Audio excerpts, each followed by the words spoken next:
Et salut à tous, ici Titi95, on se retrouve dans une nouvelle vidéo où cette fois-ci je vais vous présenter un piège 2 de large mais d'une longueur infinie.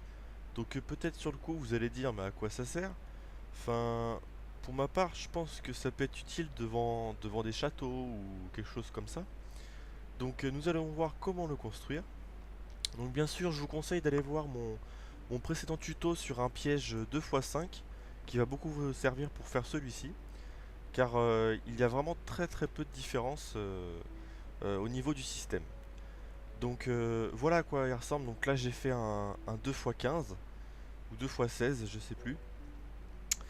Donc c'est le même principe que le 2x5, il y a juste un petit détail, c'est que au bout de 15 redstone pour comment dire, désactiver ou activer les torches pour que les pistons se lèvent, bah vous allez placer un bloc, comme ceci en face, donc c'est-à-dire que si j'enlève ça, la redstone ici est éteinte, donc au lieu qu'elle soit éteinte, vous mettez un bloc, vous mettez une torche pour un inverseur, puis sur le côté, vous mettez une redstone avec un bloc pour pas qu'il y ait interférence avec le circuit à côté, et vous remettez une torche pour faire donc double inverseur, c'est-à-dire que le circuit il sera comme il était à l'entrée, et vous redescendez d'un cran pour comment dire alimenter les répéteurs, et vous continuez comme ceci jusqu'au bout. Et vous faites ce mécanisme là tous les 15 blocs là où il n'y a plus de courant. Voilà, c'est très simple. Après le reste ça change pas. J'ai repris mon piège 2x5 pour faire celui-ci. Donc allez voir, je vous conseille vivement de regarder mon tuto sur le piège 2x5 car c'est celui-ci de base qu'il faudra utiliser pour faire votre piège 2x30, 2x50, 2x100, 2 fois ce que vous voulez. Voilà, donc c'est un piège 2 fois toc toc toc 21. 2 fois 21.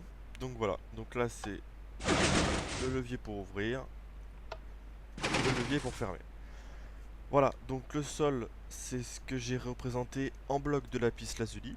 Donc pour montrer que le circuit est totalement caché, hein, il n'y a pas de comment dire de circuit qui passe par-dessus qu'il faudra cacher. Tout est en dessous.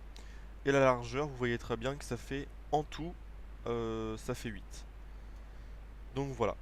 J'ai essayé de le faire le plus compact, hein, vous verrez dans le tuto précédent.